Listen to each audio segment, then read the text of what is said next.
Hi friends, welcome to Venkat MTech YouTube channel. Last వీడియోలో మనం subject యొక్క అనాలిసిస్ అండ్ ఓఏ సబ్జెక్ట్ మీద ఎన్ని మార్క్స్ వస్తాయి అని చెప్పేసి మనం ఆల్రెడీ డిస్కస్ చేసుకున్నాం. అలాగే ఇంకా ప్రీవియస్ వీడియోలు చూసుకుంటే ఒక్కొక్క సబ్జెక్ట్లో యొక్క ప్రీవియస్ బిట్స్ కూడా మనం చెప్పుకున్నాం. మెషిన్ డిజైనింగ్ అవ్వండి, ప్రొడక్షన్ అవనివ్వండి, థర్మోడైనమిక్స్ అవ్వండి, ఎక్సెట్రా ఇంకా అలా సబ్జెక్ట్స్ అన్నీ కూడా ప్రీవియస్ ఇయర్లో వచ్చిన ఇంపార్టెంట్ బిట్స్ అన్ని డిస్కస్ చేసుకున్నాం. ఓకే, ఈరోజు నేను స్ట్రెంగ్త్ ఆఫ్ మెటీరియల్స్ అనే సబ్జెక్ట్ మీద మీకు ప్రీవియస్ ఇయర్లో వచ్చిన ఇంపార్టెంట్ బిట్స్ మీద మనం డిస్కస్ చేసుకుందాం. ఓకే, ఇంకా మన ఛానల్ ఎవరైతే సబ్స్క్రైబ్ చేసుకోలేదో సబ్స్క్రైబ్ చేసుకోండి. అలాగే పక్కనే ఉన్న బెల్లను కూడా ఆన్లో పెట్టుకోండి. మాకు నోటిఫికేషన్స్ ఎప్పటికప్పుడు మీకు తెలుస్తూ ఉంటాయి. ఓకే, ఈరోజు మనం వీడియోలోకి వెళ్దాం. ఫస్ట్ క్వశ్చన్ చూడండి. Find the elongation of and steel rod of 100 mm length when it is subjected to a tensile strain of 0.005 ఇచ్చాడు. సో మనకి ఇక్కడ ఏం కనుక్కోమన్నాడు? Find the elongation of steel rod ఇచ్చాడు. ఓకే, ఎలాంగేషన్ అనేది స్టీల్ లెంత్ ఎంత elongate అయిందో అది కనుక్కోమన్నాడు. సో స్టీల్ రాడ్ 100 mm ఇచ్చాడు. అలాగే టెన్సైల్ స్ట్రెయిన్ కూడా మనకి ఇచ్చాడు. సో మనకి ఇక్కడ ఫార్ములా అనేది ఒకటి ఉంది. ఓకేనా, దీని యొక్క ఫార్ములా ఏంటంటే మనకి ఏంటి? స్ట్రెయిన్. ఓకే, స్ట్రెయిన్ ఫార్ములా ఏంటి? మనకి change in length by original length. So మనకి ఏం కనుక్కోమన్నాడు? చేంజ్ ఇన్ లెంత్ కనుక్కోమన్నాడు. ఎందుకంటే మనకి ఆల్రెడీ స్ట్రెయిన్ ఇచ్చాడు, లెంత్ ఇచ్చాడు. సో దాన్ని బట్టి మనకి స్ట్రెయిన్ లెంత్ ఫార్ములా అనేది వస్తుంది. సో మీరు పాస్ చేసి ఒకసారి సమ్ చేయండి. ఓకేనా, ఆన్సర్ వచ్చేసి మనకి ఇది ఆప్షన్ సి అనేది ఆన్సర్ అండి. ఓకేనా, 0.5 mm అనేది ఆన్సర్ అనేది అవుతుంది. ఎలాంగేషన్ ఎంత ఎలాంగేషన్ అయిందంటే 0.5 mm.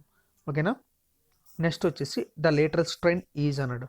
సో ఓకేనా, లేటరల్ స్ట్రెయిన్ అనేది ఎప్పుడు కూడా ద లేటరల్ స్ట్రెయిన్ ఈజ్ మనకి అప్లై లోడ్ అంటే load right angle, the strain right angle ఉంటుంది. మీరు డెఫినేషన్ చూస్తే అర్థమవుతుంది. సో దీనికి ఆన్సర్ వచ్చేసి రైట్ యాంగిల్ ఎక్కడ ఉందో చూడండి. ఆప్షన్స్లోని ఆప్షన్ సిలో మీకు కనిపిస్తుంది చూడండి. The strain at right angle to the direction of apply load. మనం డైరెక్షన్ లోడ్ అప్లై చేస్తాం కదా, దానికి రైట్ యాంగిల్గా ఉంటుంది లేటరల్ స్ట్రెయిన్ అనేది. అంటే పర్పెండిక్యులర్గా ఉండేది lateral strain. Load is perpendicular to the strain. పర్పెండిక్యులర్గా అంటే లోడ్ అప్లై చేస్తాం కదా, సో దాని పర్పెండిక్యులర్ ఉండేది మనకి లేటరల్ స్ట్రెయిన్ అనేది అవుతుంది. సో దాన్ని మనం రైట్ యాంగిల్ కింద తీసుకుందాం. ఓకేనా, నెక్స్ట్ బిట్ వచ్చి చూడండి. Which of the following is not the unit of distance. కిందనిచ్చిన ఆప్షన్స్లో మనకి డిస్టెన్స్ని మెజర్ చేసేది ఏదైనా డిస్టెన్స్ మనం ఏమనుకుంటాం? మీటర్స్ అనుకుంటాం, కిలోమీటర్స్ అనుకుంటాం, అలా అనుకుంటాం కదా. సో అలా తీసుకుంటే angstrom, light year, micron. Micron కూడా డిస్టెన్స్ మనకి. మైక్రోన్ తర్వాత మిల్లీ, మిల్లీ తర్వాత సెంటీమీటర్, సెంటీమీటర్ తర్వాత మీటర్, మీటర్ తర్వాత కిలోమీటర్, ఇలా ఉంటుంది కదా. సో అలాగనమాట. లైట్ ఇయర్, లైట్ ఇయర్ అంటే స్పేస్లో చూసేది. యాంగ్స్ట్రామ్ అంటే మళ్ళీ లైట్ ఇయర్ కన్నా పెద్దది యాంగ్స్ట్రామ్. సో ఇవన్నీ డిస్టెన్స్ అనమాట. అంటే గెలాక్సీ తాలూకా డిస్టెన్స్ లైట్ ఇయర్స్ అని అంటాము, గెలాక్సీ కన్నా ఇంకా దూరంగా యాంగ్స్ట్రామ్స్ అంటాం. సో టాప్ అది. సో మన దీంట్లో పోసుకొని మైల్ స్టోన్ చూడండి, అది మనకి డిస్టెన్స్ కాదు. మైల్ స్టోన్ అనేది ఏంటి? ఒక అచీవ్మెంట్ అనేది, ఒక అచీవ్మెంట్ని మనం మైల్ స్టోన్ అంటాం. సో ఇది మనకి డిస్టెన్స్ కాదు. సో ఆప్షన్ డి అనేది ఆన్సర్ అనేది అవుతుంది. ఆప్షన్ డి అనేది ఆన్సర్. నెక్స్ట్ వచ్చేసి the slope of the stress strain curve in the elastic deformation reason. Okay, ఇది చూడండి. ఎలాస్టిక్ మోడల్లెస్ ఒక డెఫినేషన్ ఏంటి? The ratio of the stress strain curve in the elastic deformation reason is. ఓకేనా, ఇది elastic మోడల్లెస్ ఒక formula, డెఫినేషనే మనకి ఇచ్చాడు. Slope of stress strain curve in the elastic deformation reason is elastic modulus. Option A. Next చూడండి. Which point on the stress strain curve occur after the lower yield point. ఓకేనా, మనకి stress strain curve మనం stress strain curve యొక్క diagram చూస్తే, graph చూస్తే proportional elastic upper yield point, lower yield point, తర్వాత ultimate point break ఉంటుంది కదా. అల్టిమేట్కి లోవర్ హిల్డ్ పాయింట్కి మధ్యలో ఉండేదే హీల్డ్ ప్లాట్యూ అనమాట. సో ఆప్షన్ ఏ అనేది ఆన్సర్. ఇదేమంటే after the lower yield point అనమాట. అందరూ అనుకుంటారు ఆఫ్టర్ లోవర్ హిల్డ్ పాయింట్ తర్వాత అప్పర్ హిల్డ్ ఉంటుంది అని అనుకుంటారు, కానీ అప్పర్ హిల్డ్ కాదు. కానీ ఫస్ట్ మనకి అప్పర్ హిల్డ్ వచ్చేస్తే తర్వాత లోవర్ హిల్డ్ పాయింట్ వస్తుంది, తర్వాత మనకి అల్టిమేట్కి ఉంటుంది. ఓకేనా, మధ్యలో హిల్డ్ ప్లాట్యూ ఉంటుంది. Option A. నెక్స్ట్ చూడండి. A beam is said to be uniform strength if. ఓకేనా, beam is said to be uniform strength if. ఇది ఆప్షన్ మనకి చూసుకుంటే beam is the same throughout the beam, shear stress is the same through the beam, deflection is the same through the beam, bending stress is the same at every section along it longitudinal section. So మనకి uniform strength ఎప్పుడు ఉంటుంది, bending stress మొత్తం సేమ్గా ఉంటుంది ప్రతి section దగ్గర, అంటే longitudinal సెక్షన్లో ప్రతి సెక్షన్లో సేమ్గా ఉంటుంది, దాన్ని యూనిఫామ్ స్ట్రెంత్ అని అంటాం. సో ఆప్షన్ డి అనేది ఆన్సర్. నెక్స్ట్ చూడండి, stress in a beam due to simple bending. ఓకేనా, stress directly proportional to simple bending. ఓకేనా, మనం ఏంటి స్ట్రెస్ ఇన్ బీమ్ సింపుల్గా బెండ్ అవ్వాలంటే ఏంటి అక్కడ ఇన్వర్షనల్గా ప్రొపోర్షనల్గా మనం స్ట్రెస్ అనేది ఫైండ్ అవుట్ చేయాలి. బీమ్ తీసుకున్నాం, దాని మీద ఇది ఇండైరెక్ట్గా అప్లై చేస్తున్నాం, డైరెక్ట్గా అప్లై చేస్తున్నాం. డైరెక్ట్గా లోడ్ అప్లై చేస్తేనే కదా మనకి బెండ్ అనేది అవుతుంది. So directly proportional to the answer. Next చూడండి, what is an expression of bending equation. So bending equation గుర్తుందా, E/R MI sigma by why. ఓకేనా, ఇది మనకి కన్ఫ్యూజన్ లేకుండా మీకు షార్ట్ కట్ చెప్తాను. ఇది జస్ట్ గుర్తు పెట్టుకోవడానికి మాత్రమే చెప్తాను ఫ్రెండ్స్, మీరు దీన్ని తప్పుగా అర్థం చేసుకోకండి. ఓకే, చూడండి మనకి ఒక ఫార్ములా ఉంది చూడండి, E/R MI సిగ్మా వై కదా. దీన్ని సింపుల్గా మీరు గుర్తుపెట్టుకోవడానికి ఏంటంటే, ఎలిజబెత్ రాణి మీ ఐ సిగ్మాని కే కూడా అనుకోవచ్చు, సిగ్మాని కే కూడా అనుకోవచ్చు అనమాట మనం సిగ్మాని. సో దాన్ని బట్టి చూసుకోండి, Elizabeth Rani me I kiss you. So ఇలా మీరు ఒక వర్డ్ను గుర్తెట్టుకుంటే మీరు కన్ఫ్యూజ్ అవ్వరు, లేదంటే E/M అనో R/I అనో ఇలాగా మీరు ఈక్వేషన్ కన్ఫ్యూజ్ అయిపోతుంటారు. సో అలా కాకుండా నేను ఏంటంటే చూడండి, Elizabeth Rani me I kiss you. So ఈ యొక్క ఎక్స్ప్రెషన్ని అంటే ఈ యొక్క వర్డ్ని మీరు గుర్తెచ్చుకుంటే ఈ ఈక్వేషన్ మీ మైండ్లో ఎప్పుడు ఉంటుంది, ఎప్పుడు అడిగినా చెప్పగలుగుతారు. సో దీన్ని బట్టి చూసుకోండి, దీన్ని బట్టి ఆన్సర్ ఏదంటే మనకి ఆప్షన్ ఏ అనేది ఆన్సర్, E/R MI K/Y. ఓకేనా, ఆన్సర్ అనేది ఏ అనేది ఆన్సర్. నెక్స్ట్ చూడండి, the thermostat is a function of. So thermostat function coefficient of linear ఎక్స్పాన్షనా కాదు, మోడ్యులస్ ఆఫ్ ఎలాస్టిసిటీయా కాదు, టెంపరేచర్ రైజా. Okay, temperature rise thermostat. So option only R మాత్రమే, ఆప్షన్ డి. ఓకేనా, ఆప్షన్ డి అనేది ఆన్సర్ అనేది అవుతుంది. ఓకేనా, what is the strain energy stored in your body and the load is applied suddenly. ఓకేనా, మన ఫార్ములా ఇచ్చాడు. స్ట్రెయిన్ ఎనర్జీ యొక్క కాన్సెప్ట్లోని మనం చూసుకుంటే లోడ్ అనేది సడన్గా అప్లై చేసేటప్పుడు మనకు ఫార్ములా ఉంటుంది. అది ఏంటి అంటే మనకి లోడ్ సిగ్మా మనకి సిగ్మా V²/2E. ఓకేనా, మనకి సిగ్మా V²/2E. ఎప్పుడైనా లోడ్ అనేది సడన్గా అప్లై అయినప్పుడు మనం స్ట్రెయిన్ ఎనర్జీ స్టోర్డ్ ఈ ఫార్ములాతోనే మనం ఫైండ్ అవుట్ చేస్తాం. సిగ్మా V²/2E అనేది answer. What is the momentum of inertia of circular section. So circular section దగ్గర మనకి మొమెంటమ్ ఆఫ్ ఇనర్షియాలో సర్క్యులర్ సెక్షన్ ఫార్ములా ఏంటని అడిగాడు. సో ఇది కూడా మనకి డైరెక్ట్గా ఉంటుంది. సో ఆప్షన్ మనకి చాలా సింపుల్, ఇది πD⁴/64.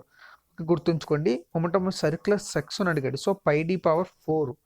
ఓకేనా, సిలిండ్రికల్ అయితే మళ్ళీ చేంజ్ అయిపోతుంది, క్యూబ్ వచ్చేస్తుంది. సో మనకి ఇక్కడ సర్క్యులర్ అడిగాడు, πD⁴/64. ఓకేనా, నెక్స్ట్ చూడండి, the point through which the whole weight of the body acts is called. ఓకేనా, the point through which the whole weight of the body act is called centre of gravity. ఓకేనా, 12th one option B, centre of gravity. Next చూడండి, a rectangular has dimension 10 cm into 20 cm where will be centre of gravity. So మనకి centre of gravity అంటే ముందు మీరు centre of gravity అంటే ఏంటో తెలుసుకోండి, పై బిట్లో మేము చెప్పలేదు. సెంటర్ ఆఫ్ గ్రావిటీ అంటే ఏంటి, అసలు మనకి బాడీ అనేది తీసుకుందాం. సో ద బాడీ యొక్క హోల్ వెయిట్ యొక్క పాయింట్ ఎక్కడ ఉంటుందంటే బాడీ యొక్క సెంటర్లో ఉంటుంది. సో దాని తాలూకు హోల్ వెయిట్ కూడా సెంటర్లో ఉంటుంది. ఓకే, దాన్ని సెంటర్ ఆఫ్ గ్రావిటీ కింద తీసుకుందాం. సో ఇప్పుడు రెక్టాంగులర్ అనేది తీసుకున్నాడు, 10 × 20 అంటే 20 సెంటీమీటర్స్ లెంత్, మనకి 10 సెంటీమీటర్స్ ఇది అంటే ఇగో చూడండి 10 ఇలా ఉంది. సో ఇది మనకి 20, ఇది వచ్చేసి మనకి 10 ఇచ్చాడు. సో ఇప్పుడు మనం ఏం చేయాలి, సెంటర్ ఆఫ్ గ్రావిటీ ఎక్కడ ఉంటుంది అని అడిగాడు. సో బాడీ యొక్క సెంటర్ అంటే 20కి ఇలా ఇక్కడ ఇలాగా సెంటర్ పాయింట్, 10కి ఇది సెంటర్ పాయింట్. సో బ్రెత్ ఏమైంది, బ్రెత్ 5 అయింది, లెంత్ వచ్చేసి 10 అయింది. సో మనకి ఆన్సర్ ఏంటి, 10,5 అనేది చూడాలి. సో 10,5 ఏంటి ఆప్షన్ సి అనేది ఆన్సర్. ఓకేనా, నెక్స్ట్ చూడండి, dash is the horizontal structure member subject to ట్రాన్స్ఫర్లో perpendicular to the axis. Okay, యాక్సిస్కి పర్పెండిక్యులర్గా ట్రాన్స్ఫర్స్ లోడ్. ఓకేనా, అది ఏంటి, స్ట్రట్టా, కోలమా, బీమా అండ్ స్ట్రస్సా అని అడిగాడు. సో దీనికి వచ్చేసి మనకి ఆన్సర్ వచ్చేసి ఆప్షన్ సి, బీమ్. ఆప్షన్ వచ్చేసి బీమ్ అనేది ఆన్సర్ అనేది అవుతుంది. ఓకేనా. Fixed beam is also known as, so fixed beam is also known as encastred beam. Fixed బీమ్ని మనం ఇంకో నేమ్ ఏంటంటే ఎన్కాస్టర్డ్ బీమ్ అని కూడా అంటాం. Next, moving train is an example of dash load. Pointing లోడా, సెంటర్ లోడా, రోలింగ్ లోడా, యూనిఫామ్లీ వేరింగ్ లోడా. సో మూవింగ్ ట్రైన్ మూవింగ్లోనే ఉంది. So option rule is an example of rolling load. ఓకేనా. Moving train is an example of rolling load. Option C. What is the section modulus of rectangular section? So rectangular section modulus formula అడిగాడు. So దీనికి మనకి answer BD²/6. ఓకేనా. BD²/6 formula. What is the section modulus of rectangular section? BD²/6. Next చూడండి, dash of a beam is a measure of resistance against deflection. So deflection అవ్వకుండా మనకి resist చేసేది కాపాడేది అంటే అప్ టు డిఫ్లెక్షన్ వరకు. ఓకేనా. Strength, stiffness, deflection, స్లోపా. So stiffness మనకి ఫార్ములాస్ ఫ్రెండ్స్, మనకి టఫ్నెస్కి, స్ట్రెంత్కి, డక్టిలిటీకి ఇలా ప్రాపర్టీస్ ఉంటాయి కదా, మెకానికల్ ప్రాపర్టీస్ ఉంటాయి. ఆ మెకానికల్ ప్రాపర్టీస్ అన్నీ కూడా మీరు చదివితే మీరు ఈ ఆన్సర్ అనేది ఈజీగా ఎలాంటివి పెట్టవచ్చు. సో ఇలాంటి ప్రాపర్టీస్ చాలా ఇంపార్టెంట్. ప్రాపర్టీస్ చూసుకోండి. నెక్స్ట్ వచ్చేసి eccentrically loaded structure have to be designed for uniaxial, biaxial, combined axial ఫోర్సా అండ్ కంబైన్డ్ బయాక్సియల్ ఫోర్సా. ఓకేనా. Eccentrically load structure have to be designed for combined actual force. ఓకేనా. Combined actual force eccentrically load structure to be designed for. Next వచ్చేసి in a column the lateral deflection occurs at the సపోర్టా throughout mid span along outer periphery అని అడిగాడు. In a long columns. Okay. Long కాలమ్స్లోని the lateral deflection ఎక్కడ ఉంటుంది అని అడిగాడు. So long కాలమ్స్లో ఎప్పుడు కూడా చూసుకుంటే మనకి డిఫ్లెక్షన్ అనేది మిడ్ స్పాన్లో మాత్రమే ఉంటుంది. ఓకేనా. Mid span. ఆప్షన్ సి అనేది ఆన్సర్.